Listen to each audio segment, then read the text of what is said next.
My fiancé is the man of my dreams. He's my first love, the one I spent 4 years thinking about even when we weren't together.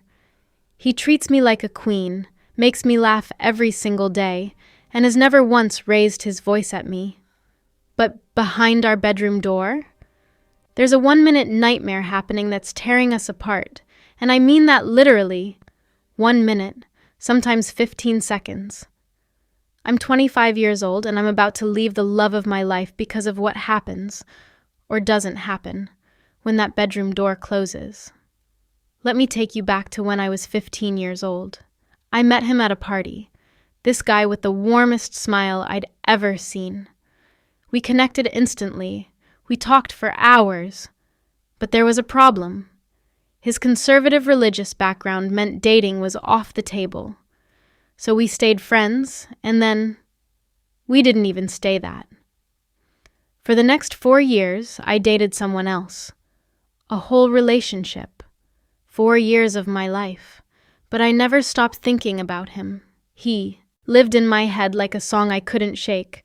No contact, no texts, no social media stalking, just memories and what-ifs. Then at 20, fate gave us a second chance. We found each other again, and everything clicked. It felt like destiny, like the universe had been making us wait because the timing finally made sense. We fell deeply in love. He was everything I'd remembered and more. Kind, attentive, emotionally available in ways that made me feel seen. For years, I overlooked something. Something I told myself didn't matter because he was so good to me. Something I convinced myself I could live with because, well, love conquers all, right? Then 10 months ago, we moved in together. And that's when my frontal lobe, as I like to say, finally finished developing. Or maybe I just grew up enough to admit the truth I'd been avoiding. Our sex life is devastating. He finishes in under a minute. Often, it's 30 seconds. Sometimes, like 2 nights ago, when he came home from a 2-day trip, it was 15 seconds. And that's with zero foreplay, because if we try any foreplay, he finishes before we even get to the main event. Sometimes in his pants. I want intimacy 3 to 4 times a week. That's normal, right? But what I'm getting is a partner who can barely make it past a minute. And here's what breaks me. He's tried everything to make it last longer, moving at a pace so slow it kills any pleasure, and it still doesn't work. We've seen doctors, multiple doctors. They've said it's psychological. They've prescribed daily medication, and he doesn't take it. He has the pills in our bathroom cabinet, right there, but he doesn't take them. So now, I'm avoiding him. I'm faking reactions so poorly that he can see through it, and the guilt on his face destroys me. I'm counting down the minutes until he leaves the house so I can use my vibrator in peace. And I'm fantasizing, constantly, about what it would be like to be with someone else. Someone who could last longer than the time it takes to boil an egg. I love this man. He's my teenage dream come true. We laugh together every single day. We never fight. He wants to spend every moment with me, so much so that he's stopped seeing his friends because he'd rather be home. But I can barely look at him anymore without feeling a rage I can't control. And I'm faced with a question that's eating me alive. Is a good man enough if you have to sacrifice your physical needs forever? This is my story. And by the end, you'll understand why walking away from someone perfect might be the most honest thing I've ever done. Before we begin, tell us in the comments from which city are you watching? And at the end, do not forget to rate this story from 0 to 10. Enjoy the story. I need you to understand something about the way I loved him before we were ever actually together. It was the kind of love that ruins you for other people. I was 15 when we met at Sarah's birthday party. He was 17, and when he smiled at me across that crowded living room, I swear time stopped. We spent the entire night talking on her back porch, about music, about dreams, about the kind of deep stuff teenagers think is profound, but actually kind of is when you're living it. He told me about his family's church, how his parents had rules about dating that felt suffocating. I told him I understood, even though I didn't really. I just wanted him to keep talking. We exchanged numbers. We texted constantly for weeks. But every time I tried to make it something more, there was this invisible wall. His religion didn't allow casual dating. Relationships were only for marriage prospects, and at 15, I wasn't even on that radar. So we stayed in this agonizing limbo. Too close to be just friends, too restricted to be anything real. Then one day he just stopped texting. His parents found out about me, and that was it. Gone. I threw myself into a relationship with someone else within months. A guy named Marcus, who was safe, available, and totally wrong for me. I stayed with Marcus for 4 years. 4 entire years. And the whole time I thought about him. The boy from the party. The one who got away because of rules I didn't understand, and a God I didn't share. I never reached out, never checked his social media, never allowed myself that torture. But he lived in my mind like a parallel universe, this alternate timeline where his parents had been different, where we'd been allowed to try. I convinced myself I was over it. That teenage love is just hormones and nostalgia. Then at 20 years old, I ran into him at a coffee shop, and every single buried feeling came flooding back like it had been waiting in my chest the whole time. When he walked into that coffee shop and our eyes met, I knew my entire life was about to change. I just didn't know it would come with an expiration date stamped in seconds. He looked different.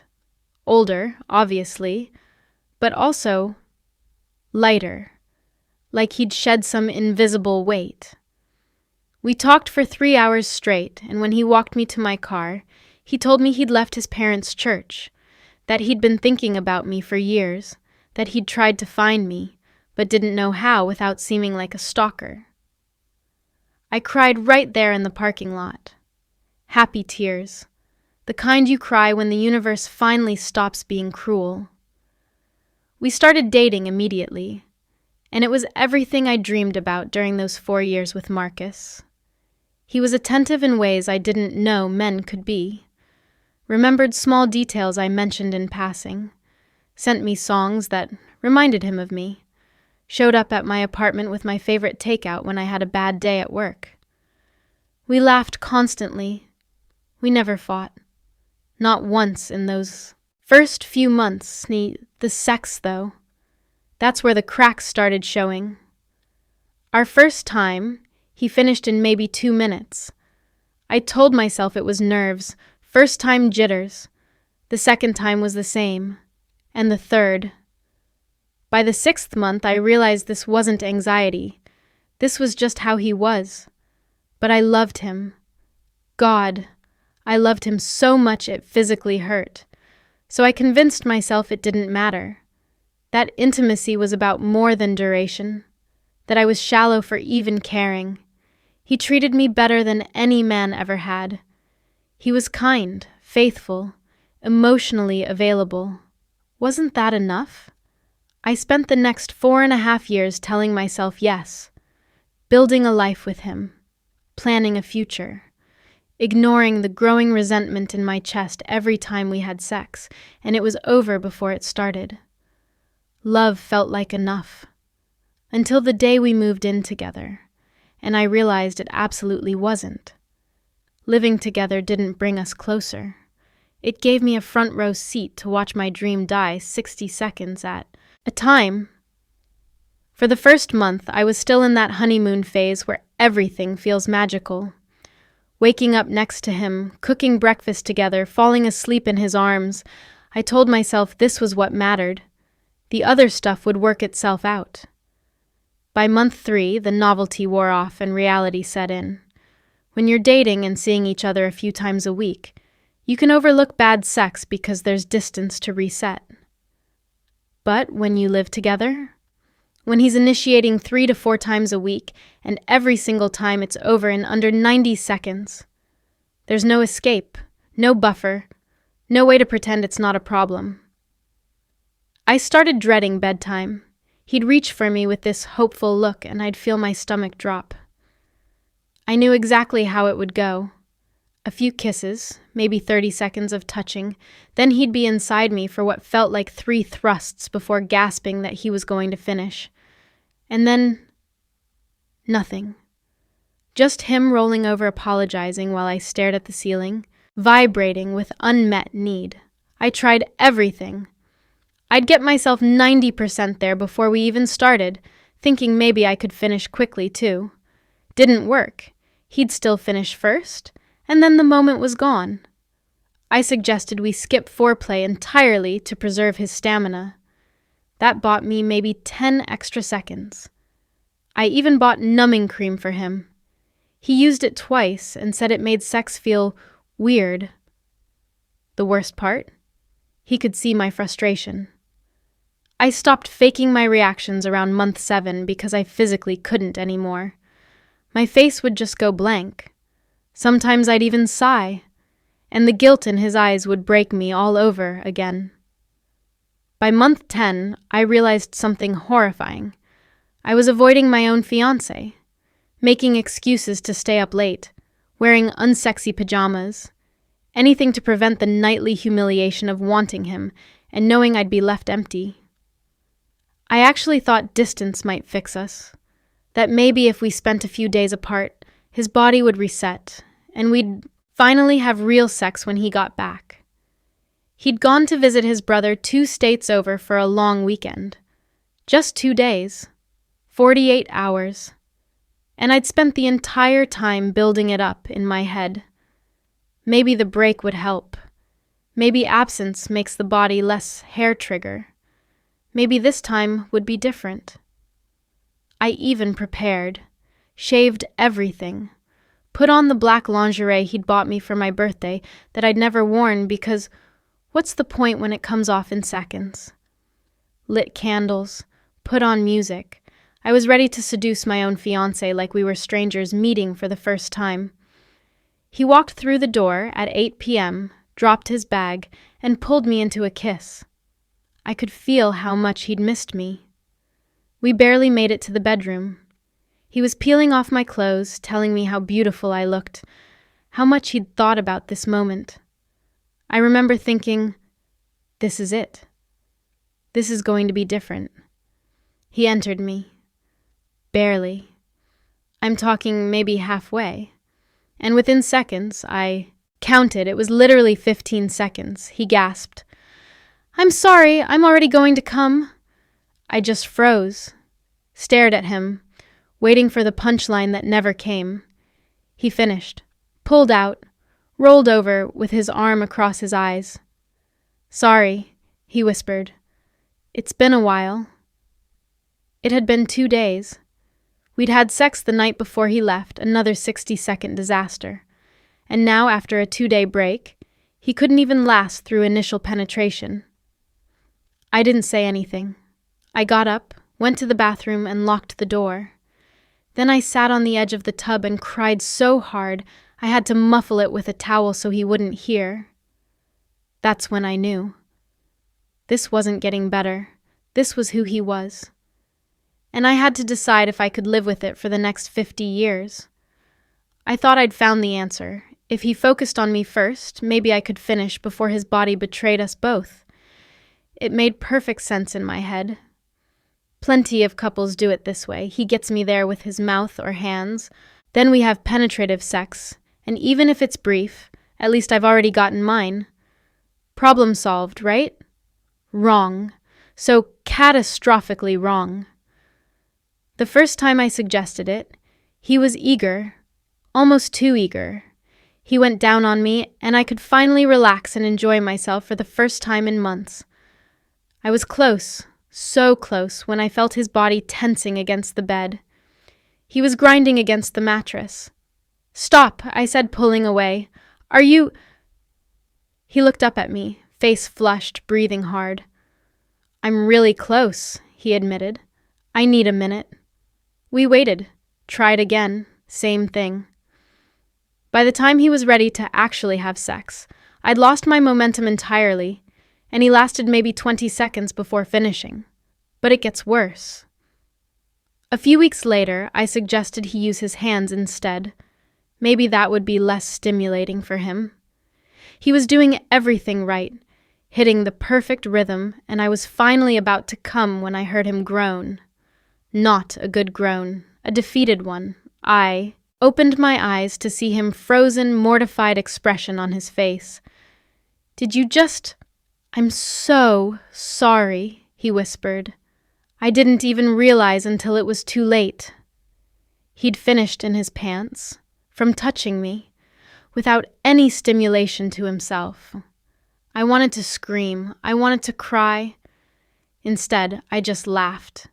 This horrible, bitter laugh that made him look even more broken. That's when I realized we were out of options. Every possible solution led to the same ending.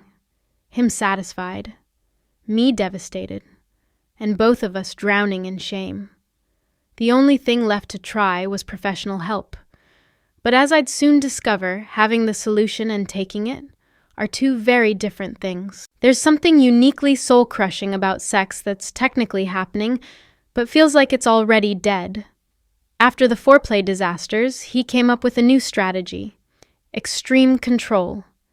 He'd read online that slowing down could help him last longer, so that's what he tried, moving at a pace so glacial it turned intimacy into a medical procedure. The first time he attempted it, I actually had hope. He entered me carefully, then just stopped, completely still for what felt like 30 seconds. Then one slow thrust. Stop. Another thrust. Stop. He was concentrating so hard his face looked pained, like he was doing advanced calculus in his head.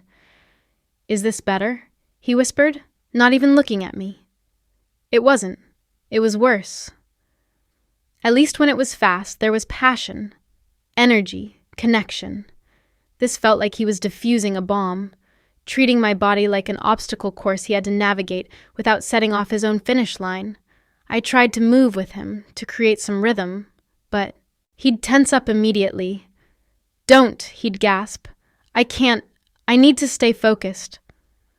So I'd lie there, completely still, watching him concentrate on not coming while whatever arousal I'd had evaporated into awkward silence.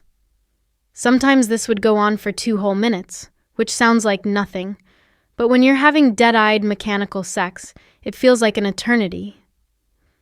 And here's the cruelest irony. Even with all that control, all that focus, all that painful slowness, he'd still finish within 3 minutes. Every time. The only difference was now I felt like a sex doll instead of a partner. After one particularly robotic session, I couldn't take it anymore. "This isn't working," I said quietly. He rolled off me, defeated. "I know. I don't know what else to try." "Maybe," I started carefully. "It's time to see a doctor. Like, actually see a doctor." He nodded, said he would. And for a moment, I believed him. That was my first mistake. Hope is a dangerous thing when you're desperate. It makes you believe in solutions that were never real to begin with. He went to the doctor. Multiple doctors, actually, over the course of several months. The first one told him it was psychological. Performance anxiety creating a feedback loop. Suggested therapy. He went to 2 sessions and stopped. Said talking about it made him more anxious. The second doctor was more direct. Ran some tests, ruled out physical causes, and wrote him a prescription for daily medication, an SSRI that's known to delay ejaculation as a side effect. "Take it every day," the doctor said. "It'll take a few weeks to build up in your system, but it should help significantly." I was thrilled. Finally, a real solution, something concrete we could try. He filled the prescription that same day. I remember watching him pick up the little orange bottle from the pharmacy counter, feeling this surge of relief. We were going to fix this. We were going to be okay. Week 1 passed. Then week 2, I didn't want to nag, so I didn't ask. I just waited for him to tell me it was working. By week 4, nothing had changed. If anything, he was finishing faster. Like the stress of the situation was making everything worse. One morning, I was looking for ibuprofen in our bathroom cabinet when I saw it. The prescription bottle, still completely full. I opened it, counted the pills, none missing. I stood there holding that bottle, my hands shaking, and something inside me broke. He walked in, saw what I was holding, and his face went pale. "You haven't taken a single one," I said. Not a question, a statement. "I was going to start," he began. The side effects." "The side effects?" My voice cracked. "The side effects of what? Fixing our sex life? Of trying?" "It's not that simple. You have the solution in your hand and you're choosing not to take it. You're choosing this."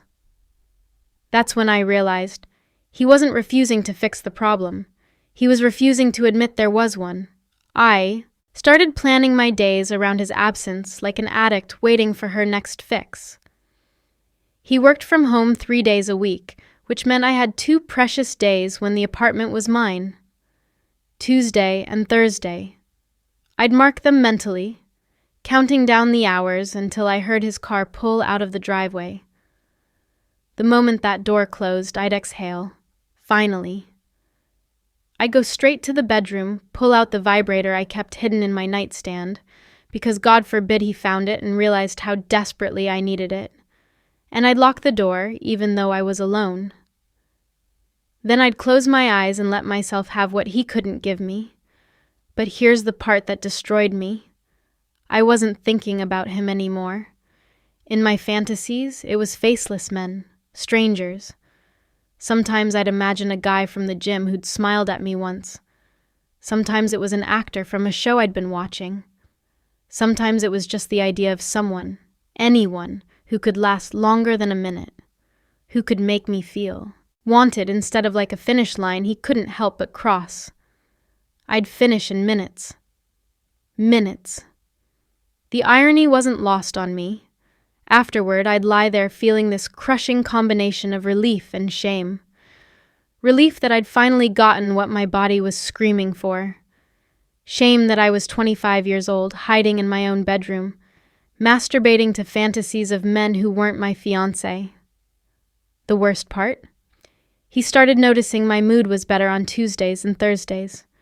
So he began working from home more often, canceling plans with his friends so he could spend more time with me.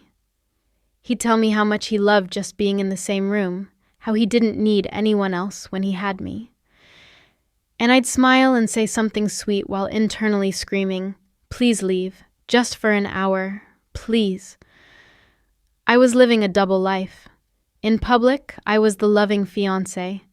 In private, I was a stranger to myself, waiting for moments alone to feel anything close to satisfied. I finally understood why I couldn't leave. I'd been asking myself the wrong question the entire time. I kept thinking, how do I justify leaving someone who's perfect in every other way? As if needing sexual satisfaction was this shallow, superficial thing I should be ashamed of. As if physical intimacy was a luxury I could sacrifice for the greater good of having a good man.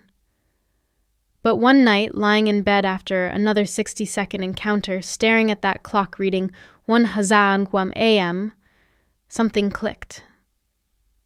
I wasn't leaving him because he couldn't last long enough. I was leaving him because he refused to try. He had the medication. He had access to therapy. He had a partner who'd tried everything, who'd twisted herself into knots trying to make it work. And he chose, every single day, not to take the help that was literally sitting in our bathroom cabinet. That's not a medical condition, that's a choice, and suddenly, all the guilt I'd been carrying evaporated. Because this wasn't about me being shallow or him having a problem he couldn't control. This was about compatibility, real compatibility.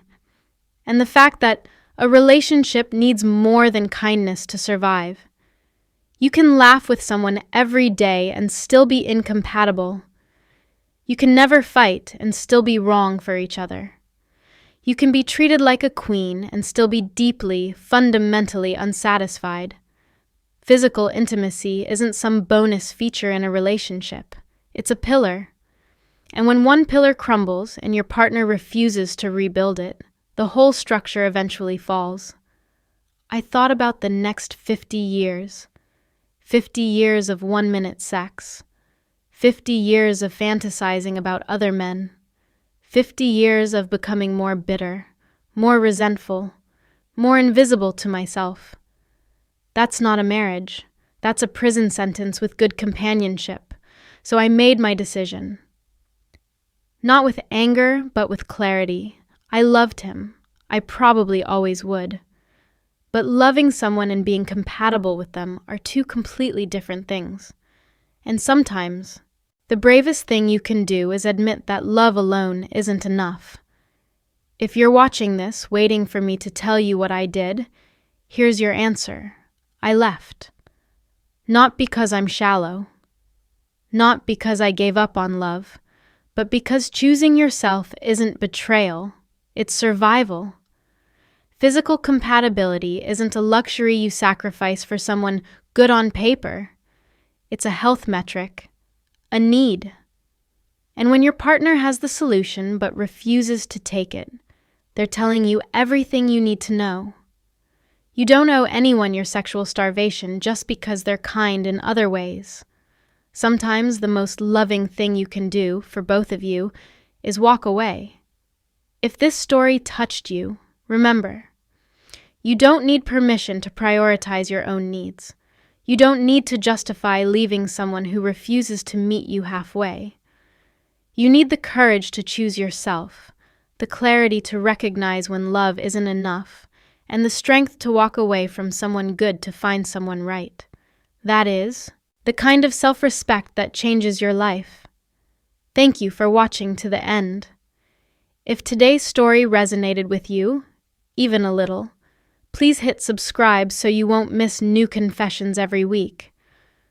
Which moment hit you hardest in this story? The 15-second reunion? The unfilled prescription? Her secret life waiting for him to leave? Tell me in the comments below. Don't forget to like the video so the algorithm knows you want more stories about real relationships, hard choices, and the courage it takes to choose yourself. If you're watching from a particular city, share where you're tuning in from. I'd love to see how wide our Raw Confessions community reaches.